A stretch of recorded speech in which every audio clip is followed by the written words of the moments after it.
Good afternoon and welcome to the 189th of the COVID calls. This is a daily discussion of the COVID-19 pandemic with a diverse collection of disaster experts. My name is Scott Gabriel Knowles. I'm a historian of disasters at Drexel University in Philadelphia. Today we have a discussion of mental health in the pandemic with Asante Houghton. Just a reminder, you can catch COVID calls live every weekday at 5 p.m. Eastern Time on YouTube. Just go to the COVID Calls YouTube channel to watch. You can also watch COVID Calls on Facebook Live and on Periscope.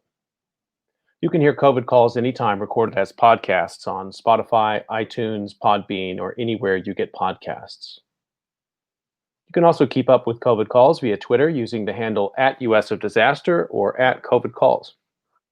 Please do help spread the word and send suggestions for future guests, future topics, and do please feel free to suggest yourself as a future guest. As of today, December 16th, 2020, there are 1,644,416 deaths from COVID-19 globally, according to the Johns Hopkins University Coronavirus Resource Center. There are 16,873,988 cases reported in the United States, and there are now a total of 306,243 deaths from COVID-19 reported in the United States, up from 302,294 deaths reported yesterday.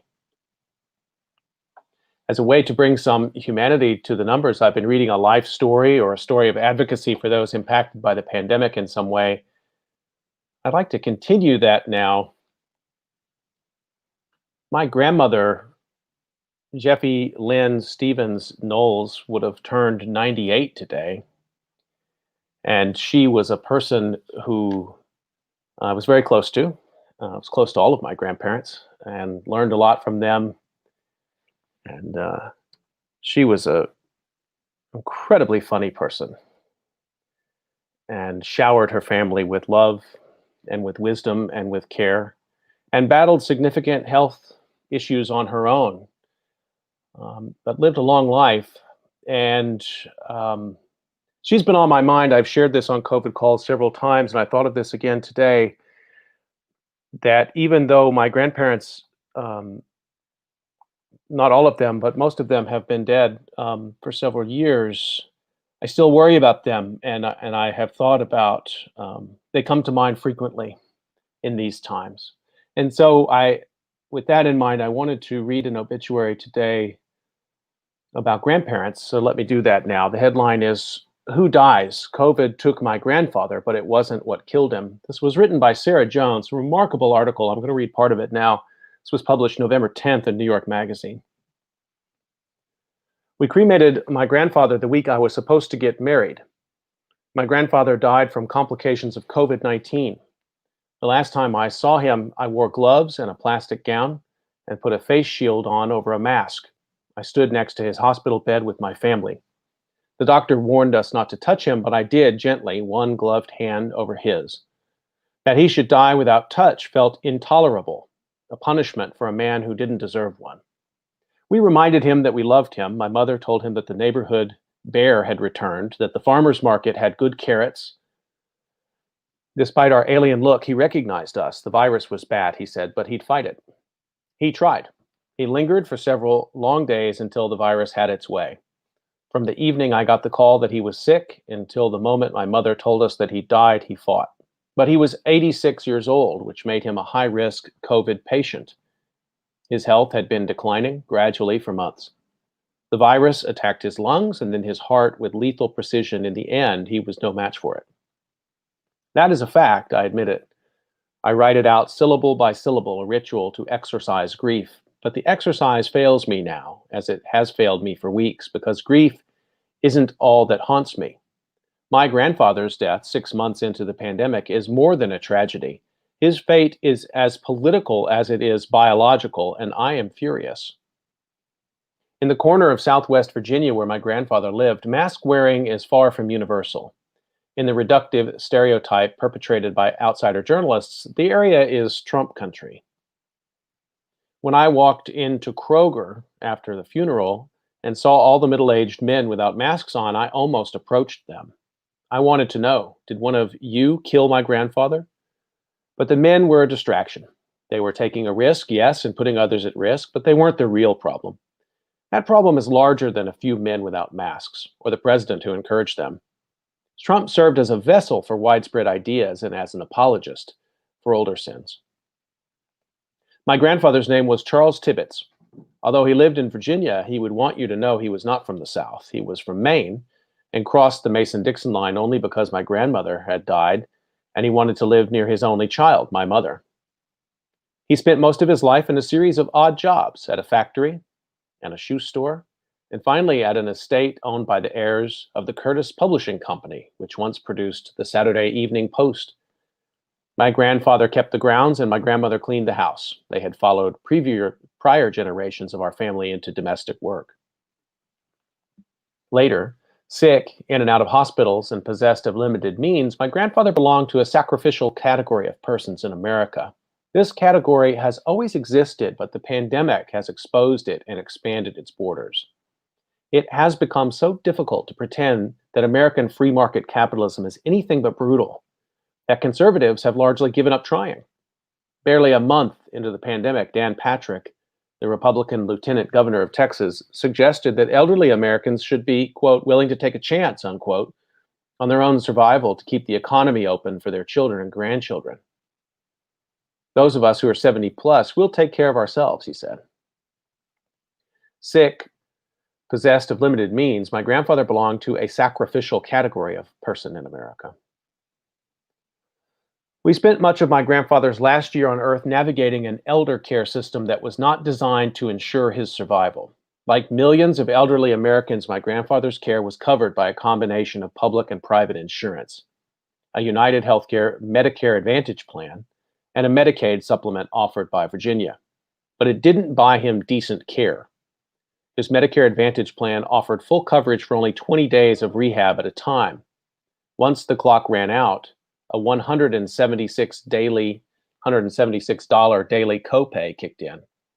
For reasons known only to United Healthcare, the company repeatedly refused to spring for a longer period of care. This became a problem.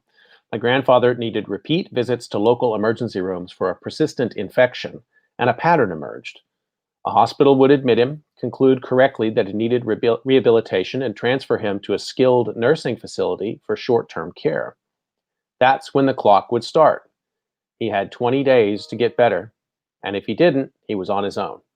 United Healthcare wouldn't pay for more time, and we couldn't afford his care on our own. In July, even after his condition worsened, he was discharged from rehab as soon as his insurance ran out. My mother wound up having to take him back to the hospital, and the clock started all over again. Each hospital visit introduced a new risk of infection. So did each stay in rehab. Subject to lax regulation and uneven enforcement, nearly half of all nursing facilities suffer from what one federal report calls persistent problems with infection control.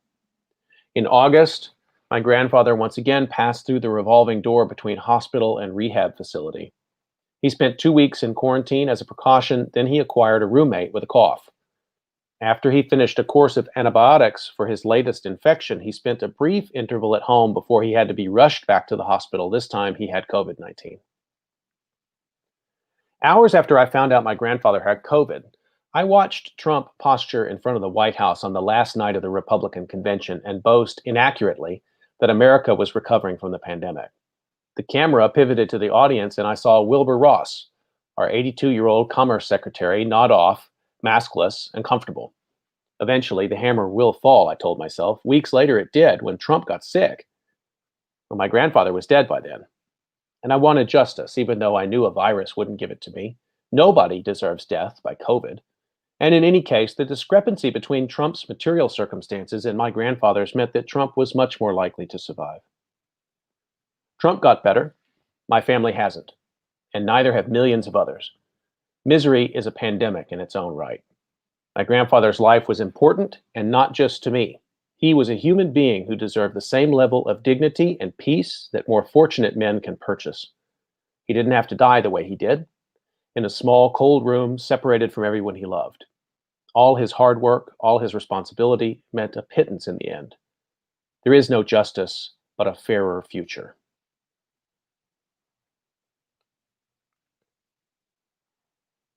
The story was Who Dies? COVID Took My Grandfather, but It Wasn't What Killed Him by Sarah Jones. You can find that in New York Magazine. It was published November 10th.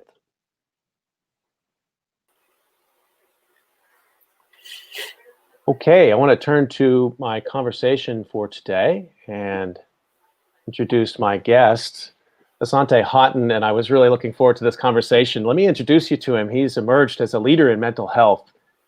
He's presented across the globe, including a pair of TEDx talks, telling stories detailing the impact of family trauma on mental health.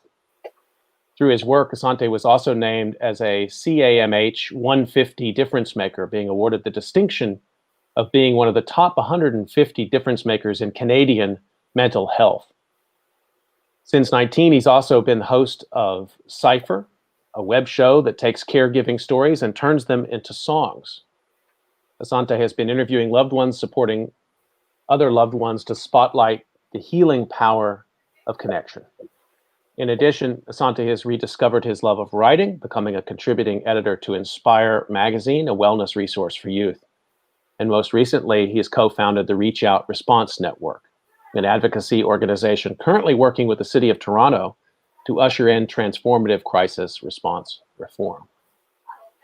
Having firmly entrenched himself in mental health space, Asante is now devoting his time, energy, and focus to the intersections of race and mental health, seeking to amplify the myriad experiences of Blackness across the diaspora in order to shed light on the ways in which being Black in a world that seeks to diminish Blackness impacts the mental health of Black people. Asante Houghton, I love reading that bio. You are the busiest person. You've got so much going on. Thank you so much for making time to join me today. Thank you. Thank you. Somehow I also make time for a family. So, but I very much appreciate it. Thanks for having me on. So I'd like to start the way I usually do, just to find out where you're calling from and how the pandemic is looking there today. Yeah, I'm calling from Toronto. So, or as folks who are not from Toronto, they say Toronto. But people from Toronto when they exclude the T at the end there. But anyways, how's the pandemic going here? I would say it's worsening. Our first wave was manageable. And I think during our first wave, everything shut down in Toronto on March 16th. And things were effectively shut down for about 3 months, like completely shut down. And then we started to slowly open things back up. We were doing quite a good job at that until September rolled around and the kids started going back to school. And I don't know if the statistics reflect that as a reason why the numbers have started to explode again. But, in Toronto, we were down to, double digits, case numbers every day for about a month until the schools opened again. And now we're heading to quadruple digits probably in the next few weeks. So it's gotten really a lot worse in the past couple of weeks or, the past month or so. And, there are more folks in the ICU and, are in particular, the outbreaks are impacting people in long-term care facilities. So the elderly, as there have been, as the article you were just reading stated, politics gets conflated with healthcare, and essentially, these facilities were privatized some time ago for. I'm not certain of the reasons, to be quite honest, but by a more conservative government, and because of that, the just level of I guess attention that they've received in terms of hygiene and following protocols and support through the pandemic, it just has been far less than insufficient. It's been quite bad, and just the number. It's not uncommon to hear like 60 people have died in one facility, and things like that. So it's it's getting worse. What kind of measures have you had to take to keep yourself healthy in this time? Well, the first thing is that I probably had COVID way back in April. So I never actually tested positive because at the time they would not test anybody unless you were. We just didn't have enough tests. So unless you were really bad, they refused to test you. But I was in bed for 22 days with a level of fatigue I've never experienced in my life. And, there was one night in particular where I thought I might die. I woke up in the middle of the night. I was just pretty delirious upon waking up, and then my ears started to ring really loudly, and then I felt myself passing out, and I tried to, I guess, yell out to my wife, who was, sleeping in another room because we were quarantining from each other, and the words would not come out. Like the words were in my head, but they wouldn't form, and that was really scary for me. So I just like made this loud groaning noise to try to alert somebody that I was in trouble, and then I passed out for a few moments. Everything went dark, and then I woke up again. So yeah, and then so that was my experience with it. And so for me, I didn't have a high fever at any point. I didn't have the cough at any point. I didn't have the shortness of breath. But I had a lot of other, the fatigue was probably the main thing. I felt like no matter what I did, I could not eat enough food or drink enough water to be satiated. I was eating like 6 meals a day just to feel somewhat normal.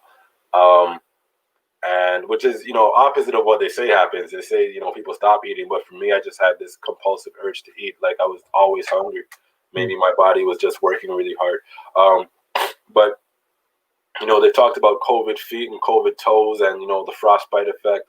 Well, I got that on the back of my hands. So like the back of my hands here essentially turned black because one evening, they just started to burn just on their own, like a really bad sunburn, and they started to peel off. And if you've ever had a second-degree burn before, like it gets really crispy and then peels off. That's what happened to both my hands. I don't have the scars anymore, but I had like burn scars on my hands for about 2 months. So it was a very interesting experience. I've never experienced anything like that before. Wow. Thank you for sharing that, and I'm glad you're okay. Yeah. I mean, for the most part, I still have bouts of vertigo. That's kind of the lingering symptom I deal with. They say some people it lingers, and for me, I have my energy back. Everything feels normal, except for the fact that I have vertigo every evening. It sounds like that month of April for you was just hell, and Yeah. the month of April around the world was terrible. And I'm glad you pushed through it. These long haul symptoms that people are describing also, it's just not a virus that just goes away like the flu. And you say, oh, I was bad a couple of weeks and now I'm back. There's lingering symptoms as well, which is concerning for sure. Yeah. And what was weird about it was that when I got better, I felt okay for about 2 weeks. And then, these lingering symptoms started to occur. My blood pressure was spiking really high just for no reason. And to the extent that I had to get rushed to the hospital one night as my blood pressure, I forget the number, but it was very high, like above the I don't know dystolic or systolic, but the first number, the 3-digit number where it's supposed to be 120 was closer to 200, and the other number that's supposed to be closer to 80 was above 100. So I was not great. And it was just really challenging. My blood pressure hasn't returned to normal, but it's definitely in a range where it's a little elevated, but it's not in a dangerous place. But I still get the vertigo every single day.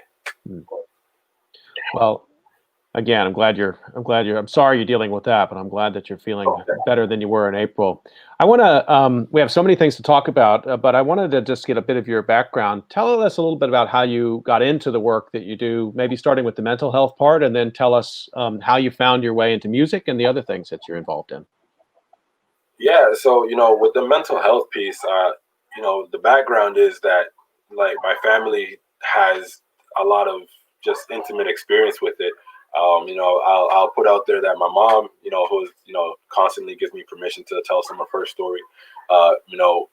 She experienced some pretty severe mental health challenges for the large majority of my upbringing, but it became really apparent when I was 14 years old. When, one day the crisis workers showed up at our house and my mom was suicidal, and that's how we all kind of found out what was going on. and that was kind of a turning point for everybody. My mom, for a couple of years after that, just continued to deteriorate, where, depression and suicidality became anxiety and became psychosis and hearing voices and hallucinating, seeing things that weren't there, and, having delusions of persecution and things of that nature. And then, for me, I was already kind of teetering on the edge for a variety of different reasons. And that was kind of the straw that broke the camel's back for me. And then, I started to experience depression and suicidality and very severe anxiety, which, got in the way of pretty much every aspect of my life. It was difficult to leave my house. It was difficult to socialize. It was difficult to really do anything. My life became very, very small for my grade 10 and 11 years, as, I essentially just only left my house to go to school. I lived about 10-minute walk away from my high school, which is, pretty convenient. So I would, walk on the side streets to try to avoid people because my anxiety levels were so high. And I'd go to school, do my thing, then come home. And that was kind of how I lived my life for 2 years. So, I mean, those sorts of experiences,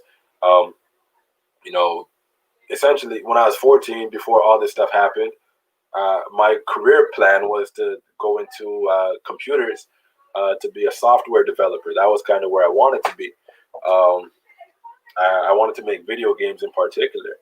As a kid, I used to love video games growing up. But then all this happened. I mean, things became topsy-turvy. Then I just found myself doing psychology when I got to university. And, that became my education. I didn't end up doing my master's or my PhD or anything like that. So I left university, and, about midway through my university career, I started to get some help. That was for the things I was experiencing. By that time, my mom was a lot better, thankfully. So she pushed me to get some help, and so I did. And that was a journey in itself, but I was able to get the help that obviously I wasn't like better at the end of it, but it definitely gave me a foundation to start healing and taking control of my life again, which I think I've been able to do in the decade or so since. But anyway, left university, had a job working in a warehouse for our version of Best Buy. Our version of Best Buy, it was called Future Shop. Anyway, so, and at that point, my ambition was I wanted get out of the warehouse and get onto the floor to sell TVs, right? Because I didn't know where I was going in my life. Anyway, I got fired from that job, and probably the best thing to happen to me. And I started searching for work, and then I ended up in a community youth work organization, supporting high school students who are marginalized to get through high school onto post-secondary. While I was doing that, I started volunteering at a mental health organization.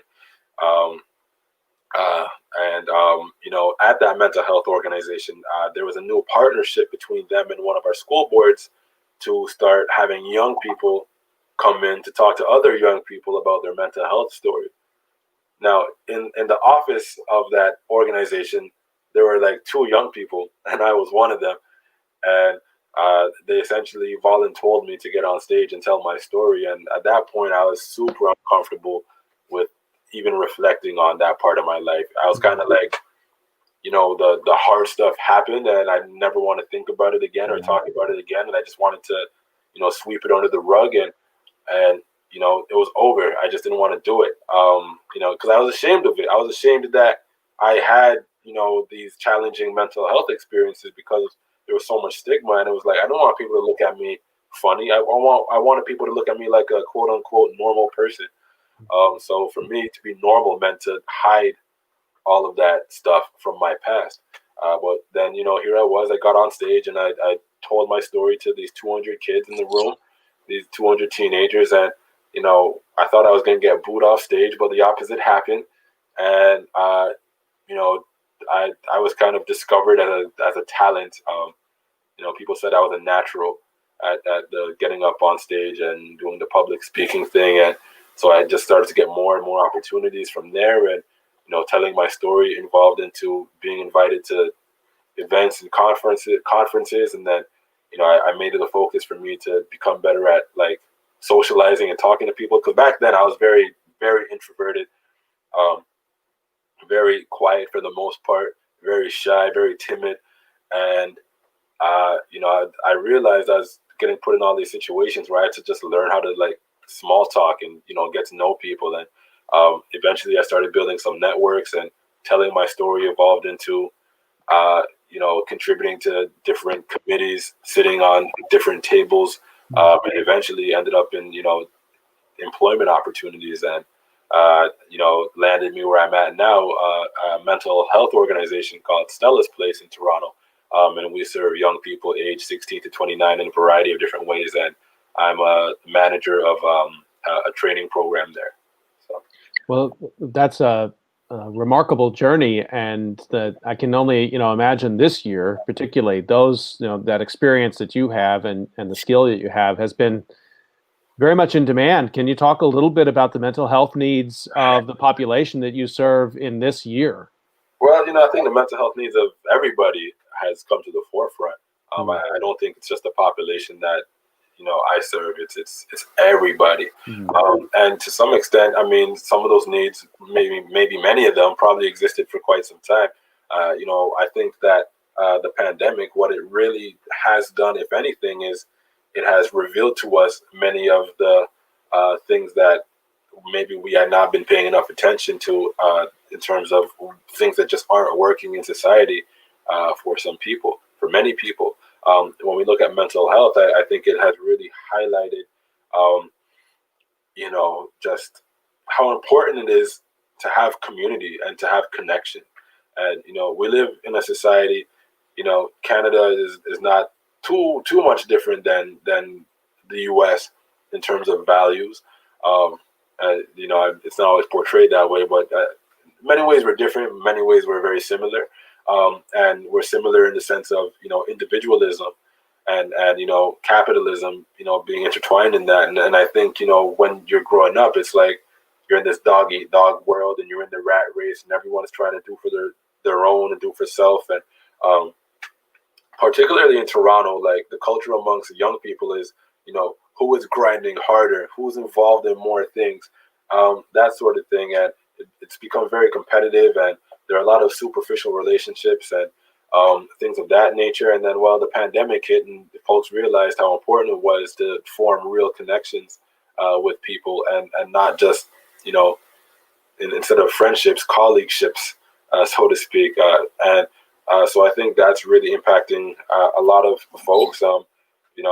I'm lucky in the sense that I'm an older millennial, and I'm already married, and so I have like a best friend who's living with me. So that's been extremely helpful. I think in terms of me managing my own mental health is, I have people in the home every day. I have some friends who live on their own, and it's been extremely challenging for them. And I can't imagine how hard it's been for folks who were used to seeing their friends or seeing their family, and they live alone, and now they're just a Zoom call or FaceTime is the best that they got right now. And for us, we've been in a relative lockdown at varying degrees for almost 9 months now, and we had a brief reprieve from the middle of July till the beginning of September. But except for those 6 weeks, none of us really saw our friends, or none of us really saw our families. I haven't spent any time with my mom really, outside of like dropping off groceries for her, because she has an autoimmune disorder. So she's at higher risk, and she's in her 60s. So those two things together, it's kind of like, it sucks, but you got to protect the people around you. I'm going to follow up on that, because it's something that's been on my mind. And I think it's true that these challenges obviously are for anybody, but particularly I think for people who may be living alone the first time, maybe college students in teens and 20s, and then also for older folks as well who may be alone. I worry because, loneliness is the normal part of life. Hmm.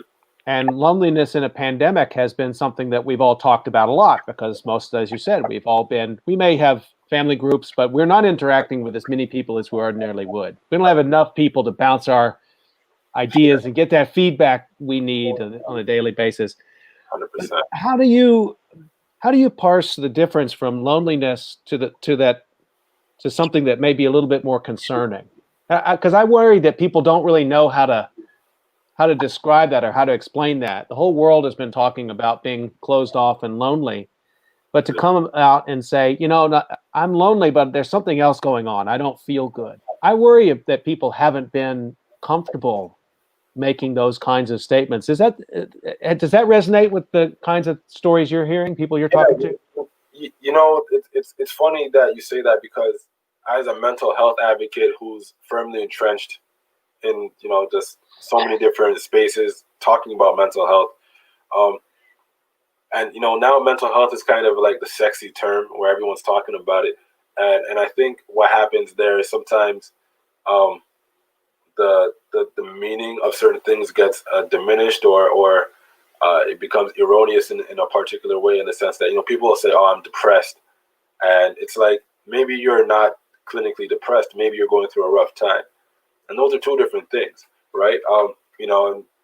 So when you are, for instance, like starting to experience clinical depression or any kind of mental health challenge that is becoming serious, the first thing you want to look at is not just the symptomology, but the impact that the symptomology is having on your life.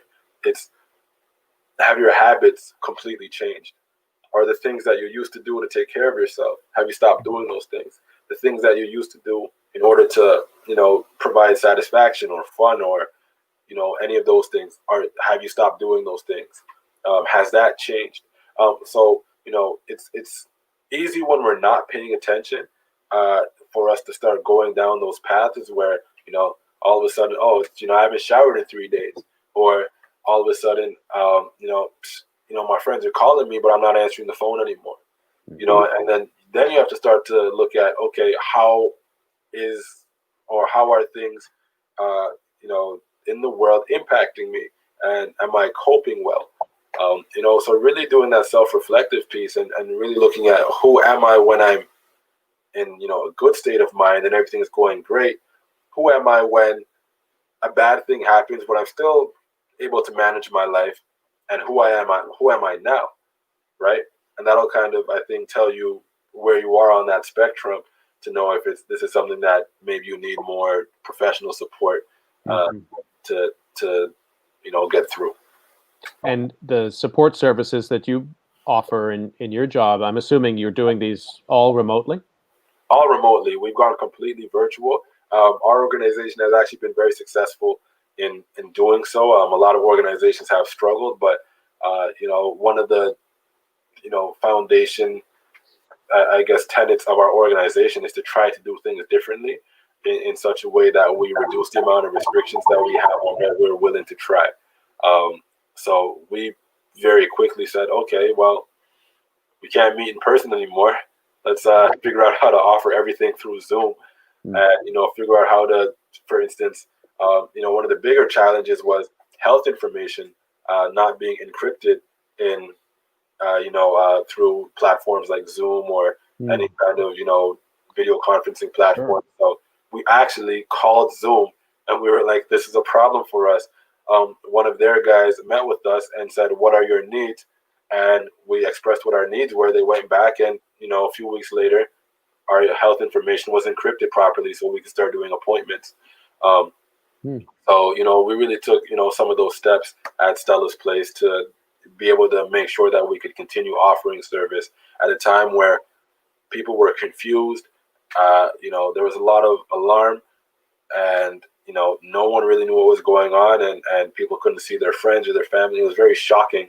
I think for a lot of young people in particular who, maybe haven't lived through, again, I'm an older millennial, right? So I've lived through a few things, but, some of the folks I worked with, they didn't live through 9/11. Yeah. right? And it's like, or they didn't live through like Columbine or these big things that happened, where I did. So I guess I had some level of, okay, how do we think about these things? But they didn't. So this is hugely shocking for them. Well, for all of us really, but maybe in a different way for them. And so the mental health impacts were certainly great, and we had to figure out a way to support them. And we essentially for about a month just kind of stopped doing our regular programming and just invited people through Zoom into like our virtual space, and we would just sit with them and talk Hmm.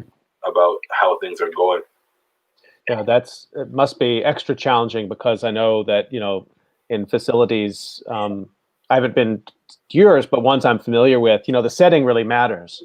The look of the place, the feel of the place, the comfort level of the place, and a lot of cues and interactions are nonverbal too. Mhm. And so now you got to figure out how to create this welcoming, comforting space where people feel like they really can unburden themselves, and they're somehow doing it sitting as you and I are now. That must have forced you and your colleagues to raise your game into doing things and thinking through the process of providing care in ways you hadn't done before. Oh, 100%. One of the advantages though is that our organization, what we've done at Stella's Place is we've been very good at engaging with the population that we serve. So we already had some of that engagement already, and people already trusted us, which made it easier, I think, to make adjustments and to try new things and start throwing some events online, rather than because we couldn't use our cafe space that we would physically have to invite people in and do the informal chit chat and to help people get comfortable. So we had to figure out a different way to do that. So we started doing things like just throwing community events, inviting guest speakers in to talk about serious things, but also not serious things. We did poetry jams and open mics and a whole bunch of things just to keep folks engaged and having fun, and also providing a pathway into to have developing some trust so we can deliver the care that we want to deliver. Just to circle back to something you were saying earlier about millennial and growing up, being, having lived through disasters, and of course, people around the world these last 20 years, disaster's been a feature of their life. And it's, of course, not anything anyone would choose, but that also, if you have that experience, you can kind of see to the other side of it. And one of the things that I speak for myself, I found most distressing throughout the year was just the uncertainty of where this was all going. Yeah. No end point, month after month. And in higher education, we're going to shut down the university, everything's remote, and then we'll start again on a certain date. Well, that date comes and goes, and the deadline keeps moving. It wasn't until the vaccine became a reality that I feel, for myself and many others, you could begin to imagine not an end point, but a turning point. And I wonder how that resonates with your experience in working with folks who've been trying to make sense of this. I think up here in Canada, I think a couple things. I think that we just haven't had the level of devastation that the United States have had. So I think, for a lot of people, to be quite honest, up here, I mean, they see it on the news and they're like, oh man, the numbers are high today, but they haven't necessarily been personally impacted. Whereas in the States, I can assume that a large majority of people have been personally impacted, where maybe they know someone who's passed away or someone who has a permanent disability now because of the after effects, or where, I think a lot of young people here in Toronto, don't necessarily have that experience. Right.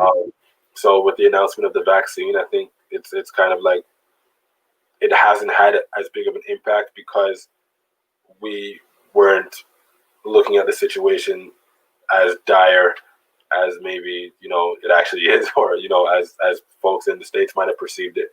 But with all that being said, I do think that the vaccine is a light at the end of the tunnel, and I know that there are a lot of folks who are hesitant to trust the vaccine because of the speed at which it was developed, and I can't really fault anybody for feeling that way. For me, I've chosen to trust science, and maybe I'm faulty in having that level of trust, but also as someone who has experienced and continues to experience the things I experienced physically, For me, I just kind of want to get back to my body feeling normal again. So in a very selfish sense, I'm like, give me the vaccine as quick as you could get it to me, because I'm tired of the vertigo, realistically. I want to remind folks you're listening to COVID Calls, and today we're talking about mental health in the pandemic with mental health advocate and educator Asante Houghton. I want to bring in another piece of this, Asante, and just talk about racial inequality and what's been learned this year. Not something that Black people in North America needed to learn, probably, but it's something that has, from the springtime on, been brought more into the center part of North American politics, United States and Canada. And I know it's something that you're thinking about and working on and communicating about. Can you talk to us a little bit about your experience this year in light of George Floyd's murder and Breonna Taylor and the Black Lives Matter movement? There are so many things embedded in that. Probably the first thing is, well, it made me very angry. The George Floyd tape, which I haven't even watched in entirety to this day. And even when I heard about it, it took me about a week before I even looked at it. What's been really interesting is that in many ways, the occurrence of George Floyd's murder has launched my career in a different direction. Whereas I've always been talking about racism, but no one was ever paying attention, right? So even within the mental health spaces, I was constantly talking about racism, but it was falling on deaf ears. And then the moment George Floyd was murdered, within a week, because I was talking about it again, I was tweeting about it and stuff like that. Within a week, I was on 3 different TV shows talking about racism, across the country, national coverage, all these different things. And I wasn't saying anything new, because this isn't new. These issues are not new. The violence isn't new. This is stuff that's been happening for generations, centuries. So for me, there was a level of frustration and still probably a level of resentment that had to happen in such a gruesome and visceral way before anyone really said, wow, it really is bad. So the response, well, anyone who's watched the news knows what the response across the world was. But Canada is a very interesting place in terms of race relations. With the United States, I feel like the history is a lot different in the sense that Black folks have been a large part of the population for hundreds of years. Whereas in Canada, Black folks for most of the country has been non-existent for most of Canada's history. We have a lot of Black folks who have been in Canada for hundreds of years in a very small part of the country on the East Coast, in Nova Scotia. But outside of that, we've had some Black folks, in Toronto and Southern Ontario here for, maybe the past 100 to 120 years. But really, the influx of Black folks came to Canada starting in the 60s when, some racist immigration rules were, we got rid of those to some extent. And they started letting a lot of Black folks from the Caribbean, immigrate. We're all part of the British Commonwealth. So, that pathway was there. But anyway, with all this, Canada has very much always been a place of wanting to see itself as colorblind and wanting to pretend like race didn't exist or race didn't matter.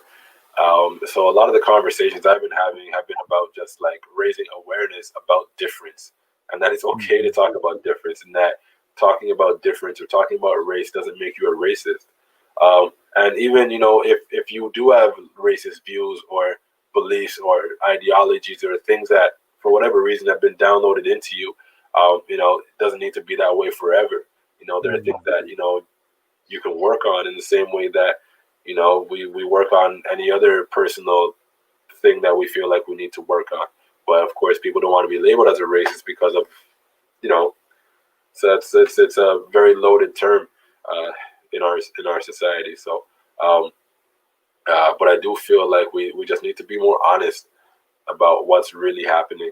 And so for me, with several months after George Floyd, what I've seen is a commitment that I've never seen before from people to actually like hear what Black folks have been saying for centuries, and to actually see Black folks. And what was really hard for me was, so after George Floyd was murdered, I wrote this article titled "I Shouldn't Have to Say This" for Inspire magazine, and the premise was just essentially saying that I shouldn't have to say Black Lives Matter. I shouldn't have to say, that we're being diminished in these spaces, or these are the things I go through on a day-to-day basis. And I talked about just the casual racism and microaggressions that occur on a day-to-day basis, that then turn my mental resources to having to think about these things all of the time,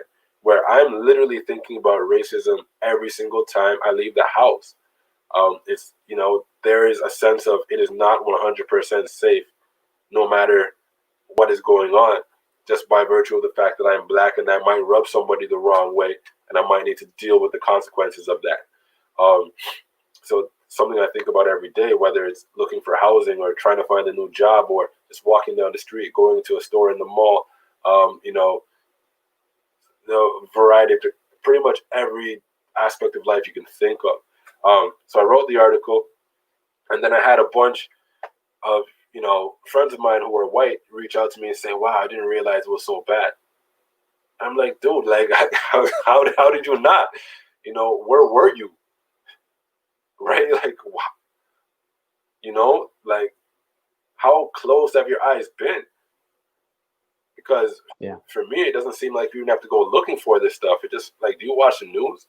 Do you read the newspaper? Do you go on social media? Do you log on to the internet?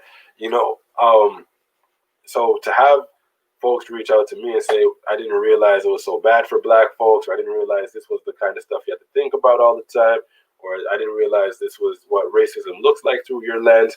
I didn't realize that police brutality was actually this prevalent and this disgusting. And that stuff made me angry and also disappointed. Yeah. Because another premise of the article I wrote, I shouldn't have to say this, is that when people talk about racism, I think oftentimes they talk about glass ceilings or police brutality or racial slurs and things of that nature, but they don't talk about the aspect of being rendered invisible. So when people were coming at me with these responses, what it said to me was, you actually did not see like me as a person. Like, you saw Asante, but you didn't see Black Asante, right? And what that means for me. And that was hurtful in a lot of ways. Because it's removing a part of my humanity that I cannot and don't want to be separate from. And so it was kind of a situation where, well, I had to respond to this in some way. And, that article was one of the ways I responded to it, to say, listen, we are not invisible. Stop treating us like we are. And, when we say things, believe us and, see us, and not for any other reason than, to understand so that, other folks who have the privilege and power to make changes can do something about it. I think oftentimes, when Black folks or anyone else who's, a not white person talks about racism and our experiences, sometimes white folks, get upset and, they're playing the race card, or it's not so bad, and or they want handouts, they want things for free. And it's like, nobody wants that. People just want these issues to be acknowledged so we can solve the problems. And it's not about having a seat at the table. It's about having the barriers removed so that I can make choices. Because racism narrows the choices that are available to you. Right? I was talking earlier about, switching from my ambitions from being a software developer to being in psychology. Yeah, my life experiences played a role in that, but what were my interests back then? Software development was an interest, but I would be in the extreme minority as a black person there. Right. Film was an interest of mine. I would be in the extreme minority if I went into film. Journalism, I'd be in the extreme minority if I went into. So I actually found myself in community work because I found that this would be a space where I could be myself and feel safe. Whereas those other spaces, I just knew the kinds of just nonsense and BS I would run into, so I avoided them. So, when we talk about choices, those are the sorts of things I mean, right? So if the racism didn't exist in these spaces, if folks within those spaces, even if they were rather homogenous, if they knew and understood what my experience was and saw me as a human being, with a rich story, different but equal, then maybe I would have felt like I could enter those spaces, as homogenous as they might be, and still, have my humanity preserved well enough that I wouldn't go home every day and wonder, why am I doing this to myself? I want to, first of all, thank you for that and just this opportunity to learn from you and sharing that. And do you mind if I read a couple sentences from Yeah, go ahead. from that piece? Such a remarkable essay, and I'll make sure that we post it as well. I shouldn't have to say this. You write, I shouldn't have to consider changing my very African first name on my resume in order to get a callback from a potential employer, nor should I have to omit all the work I've done in Black communities and with Black people so that I can appear as a legitimate job candidate and not like an institution threatening, Black fist raising Malcolm X adjacent revolutionary. And then you say, not that there's anything wrong with that. That is, first of all, it's great writing. And then it's also just, maybe you can say more about, but I don't want to tell you what it means. I mean, what was going through your mind when you were writing that? That really stuck with me. Well, people are afraid of Blackness as like a concept, right? So when, you say, I have pride in myself as a Black person, the majority might receive that, oftentimes receives it as, that person is dangerous, because, the associations that people have with Black folks is that Black folks are dangerous, Black folks are violent, et cetera, et cetera, et cetera. And a lot of that has to do with, media coverage, things of that nature. And then people will say, what about Black on Black crime? And then it's like, well, people, commit crimes to those they live close to. And most people kind of segregate themselves into their own community. So, I mean, people are committing crime against their own communities, in whatever community they live in, all across the world. But anyway, just, these associations of, Blackness is aligned with danger, and to be pro-Black, or to care about race, or to care about racism, and to just, have pride in yourself. People think about, I think it, subconsciously harkens back to like the Black Panther movement and the way that was portrayed. And, we see these pictures of, these Black folks with their fists in the air, carrying M16s. And it's like, that only happened a few times. Like, people weren't actually walking around with M16s all the time. That was like, a few instances in response to, some threats they were receiving. Right. So, for many years, I would just leave off the stuff off my resume about all the things I did with Black communities, because once I started to notice that whenever I put it on my resume, no one was calling back. Mm-hmm. Right. So, and I knew why nobody was calling back, because they said, oh, here's this, young Black guy who cares about Black people. And which means that, he has some pride in himself, which must mean that, he's at some level dangerous to the institution or dangerous to individuals or what have you. I want to remind folks you're listening to COVID Calls and talking with Asante Houghton today about mental health challenges and also about race. And let's talk about music now. Yeah. I want to hear about this Cypher project. Tell us about that. So Cypher is it's a web show. And what we do with each episode is we interview a real person with a real caregiving story. It's all about peer support. So we interview this person. They tell their story of how they've been supported or how they've supported someone else. And then, the artists that we work with, Biff Naked, who was a pretty big deal up here in Canada for quite some time, and a rapper named Decisive, who also was a pretty big deal up here for quite some time. They translate these stories into songs, and so each person tells their story, and an original song gets made, featuring a bunch of different high-profile Canadian artists from a variety of different genres, and it becomes this mix and this blend. And the reason we call it cipher is because in hip hop, a cipher is when a bunch of people essentially get together and they start freestyling together, right? So it's about coming together, and it's about community, and it's about connection. So I'll say my little freestyle, and the next person will jump off, taking what I just said and go in their own direction. Linking to what I said, but also going in their own direction. So the title Cipher is really about just exemplifying that we're all together, even though we take different paths. But when we tell each other our stories, it could really create this mosaic which we can all be proud of. And you've been building off of letters that you're receiving from nurses and people who are giving care in this COVID year?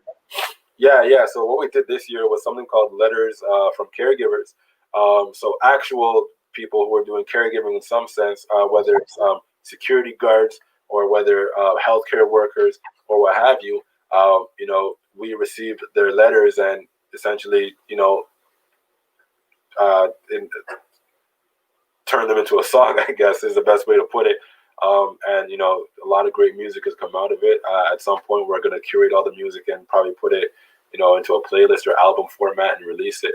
But it's been tremendous to just music has been a huge part of my life for most of my life. And I mean, I'm not a professional artist now, and I've never actually really been a professional artist. But in my teenage years and my early to mid 20s, I used to mess around with music and get in the studio and record my stuff, and some of my friends as well. And for me, it's been really, music has been healing for me, as at a time where I was reticent to express anything to anybody.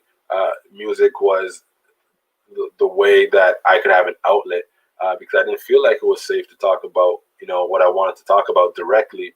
But even though I'm very direct in what I say and in what I write, it's received differently when it comes out as music or poetry than, for me to sit down and have a conversation over tea, right? Sure. Let me follow up on that, because the words that we receive, the testimonies that we receive from caregivers this year, I think are really precious. And I mean that in the sense that they're hard to come by. Like it's and only maybe now. I mean, I heard yesterday with the vaccinations starting in the United States, it almost felt like caregivers were speaking somehow differently, with maybe some renewed hope and confidence. But people have been too busy, and they've also seen a lot of things that probably a lot of people don't want to hear. So I want to sort of hear a little bit more about what it's been like to work with those letters as material, to have that interaction with caregivers. That's a lot of those are powerful words, I would think.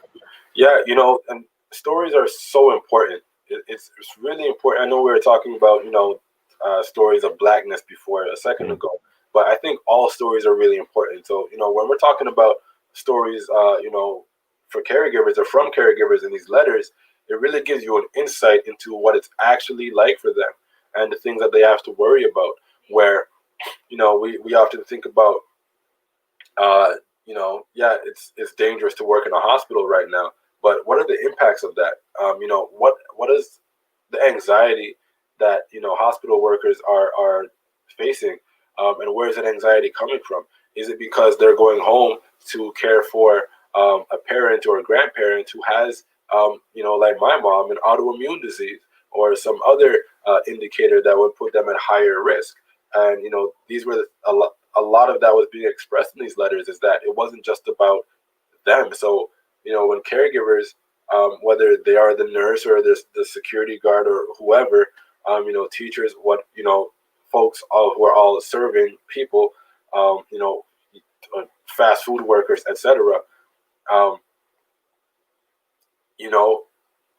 For them, it's like they want people to wear masks not for their own health, but for the health of the people that they're caring for at home, right? Because your parent has cancer, and so you bring COVID home to a parent who has cancer. I mean, the likelihood of them surviving, becomes a lot worse. So, Right. we were hearing a lot of those sorts of stories, and why the protocols, are so important to follow to keep everybody safe.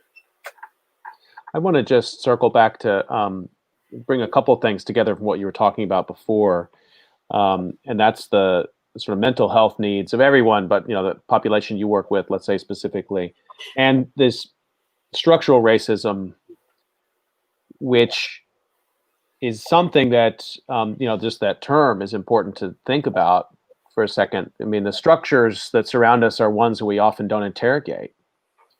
I wonder if you could. I'd like to hear a little bit more of your thinking about how mental health needs and structural racism connect, and particularly, you talked about just telling your own story as a form of power, but that intersection of being the recipient of racism, structures of racism, and also having mental health challenges that you talk about, I think very bravely. As you tell it, of course, it makes perfect sense. But coming to that understanding is a real process, I would think. And I bring this up because it seems like something that I've heard a bit about this year, that Black people in America are also, there's a learning going on here about sort of how these disasters collide and combine. There's an intersection there that maybe people hadn't taken seriously before, and now they're beginning to see it. And I wonder if you could I'd like to hear your thoughts on that. Well, again, I think COVID has, in many ways, just illuminated issues that were already present. Mm. So, in terms of the intersection of mental health and I guess structural issues such as racism in our society, I like to use analogies. I think they're effective. Hopefully, no one has had the misfortune of growing up or living in an abusive household. But I like to make the analogy that being a Black person in predominantly white society here in North America is very much like living in an abusive household, in the sense that you are not getting beat down every single day or emotionally abused or what have you, whatever. You're not being abused every single day, but it is happening, and happening enough that you're thinking about it every day. And every single time you go home, you have that anxiety of, is this going to be the day where I need to deal with this harmful event again? And so for us, going home is every time we walk outside the house. And so if you can imagine the mental health impacts of living in a household like that, and how that would kind of erode your confidence and trust in the world, but also make you look at yourself like, how do I deal with all of this? What have I done wrong? There's all these, just things that occur within people. And well, when you continue to run into barriers that you did not, that barriers that are in many ways invisible and sometimes unpredictable, and you keep running into them all the time, it diminishes your hope that you will be able to make something, not even make something of yourself, but that you'll be able to like have a comfortable life and be safe. Which is something I put in that article as well. So when we talk about the mental health impacts of racism, they're I would say they're huge, because essentially what you're doing is just diminishing someone's power within a society, and then that person doesn't feel powerful anymore. And when that happens, it impacts your self-concept. You think about yourself differently. You become more predisposed to some more emotional challenges and those sorts of things. So and there are a lot of impacts. Another problem is that there just are not enough studies about this kind of stuff. I know the States has some literature about it, but Canada has very little race-based literature or stats or anything like that that has been generated by our academia. Again, the invisibilization of Black folks, right? So when you feel invisible all the time, and you're treated that way all the time, of course it's going to have an impact on you when no one sees you, and when they do, it's to harm you. So you walk around every day with this anxiety, or you develop a lack of trust, or you develop a lack of hope that things are possible for you. So then again, we bring it back to like things like community violence, and it's like these aren't bad kids. These are kids who are hurt, and these are kids who are hopeless, right? And they're hurt and hopeless because of how they've been treated, not because of shitty parents. It's because our society as a whole has shown a lot of young people that they are not acceptable and they don't fit. And people who get involved in violence, oftentimes, there's a level of pain and hurt there, and also for folks who go to the extreme and take lives, things of that nature. Maybe the value of life is different to them because their lives have been devalued so much, right? Yeah. We're almost up on time. I want to get, first of all, remind folks that we're talking with Asante Houghton today on COVID calls. And Asante, I want to ask you one more question. As you said earlier, you like to get on the stage and work with an audience and bring them along with you. And getting up on the Zoom stage, I know some people are professional at it. I'm sure you're good at it, but it's different. It's just a different energy. So you must be looking forward to that moment when we can kind of be sprung out of this trap and be back on that stage and communicating in ways that you're comfortable with and you enjoy. Are you already working on some, new ideas, new projects? And tell us a little bit about what's coming, next year when we do get a chance to be back in rooms together and hearing people share and teach. Well, I want to do some more TED Talks, at least one, and maybe, I don't know, as many as they'll have me. But the thing I really want to talk about is I want to take this article I wrote, I Shouldn't Have to Say This, and turn it into a performance piece that I could get on stage and deliver it as a speech or a presentation. And the reason I want to do that is because I think it's a powerful piece of work, and I don't think that because I think I'm awesome, but because people have told me that for them, it's been a powerful piece of work, and it has been revelatory for them. So I would love to put that on a larger platform, and to get on stage and talk about that, and just to talk about the intersections of race and mental health. And for me, a lot of that is myself becoming more educated about those connections as well. So I can speak about them, more clearly and more directly, and say, A connects to B in this way. So I think those are some of my future directions. Also, a thing that I haven't really talked about before publicly, because it's not a guarantee or anything, is I've been talking to a sports agency over the past several months about, working with, some athletes, professional athletes, in the professional leagues in the States, whether basketball, football, whatever, and talking about mental health within those professions, because it's a very taboo topic there, and for a variety of different reasons, there is not that much trust in what is being offered by the teams, and I don't want to get into all this politics, but anyway, thinking about how can we improve the mental health of athletes, because I also grew up in athletics. I was pretty good, but not great enough to be on that stage. So for me, that's an important new direction as well. And I think overall, I just want to keep, I want to build platforms where more stories can be shared, not just my own. I've told my story hundreds of times, and now it's immortalized on the internet. It's time for other stories to be told, so we can, build this compendium of human experience that we can refer back to and say, these are the things that we actually all have in common. Because I think most of us have many things in common, but we focus on the differences, which is not a bad thing. But The differences shouldn't separate us. The differences should actually bring us together.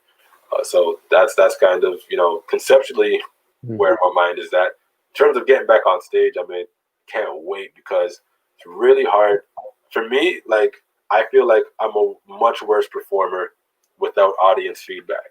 Sure. So it's just hard to deliver presentations to a blank screen and to have the same energy. And I don't know if the jokes are hitting the same, and Sure. don't get any feedback, right? So it's tough. Well, I'm not surprised to hear you. So you just ran through multiple different things that you've got, working, and I do hope you write that as a one-man show. Adapt that article. I think it would be tremendous, and it's just been an honor and a lot of fun to talk to you today. Thank you, man. I appreciate that. Same from me. Yeah, I just want to remind folks that you're watching COVID Calls, and you can catch COVID Calls every weekday, 5 p.m. Eastern Time. Tomorrow, we're going to continue discussion that I started over the summer with choreographer David Brick about choreography and dance in the pandemic. And tomorrow, I'm going to be talking with David, and we'll be joined by Aiko Otaki, who's a tremendous choreographer and performer, and he'll be doing, just as he did in the summer with Ishmael Jones, we're going to be doing a talking dance as he did before. So please join us tomorrow. It'll be really fun and a way to think about this pandemic differently. And I want to thank my guest today again, Asante Houghton, for his time and for all that he does. Stay healthy, everybody. We'll see you tomorrow, 5 o'clock. Thank you.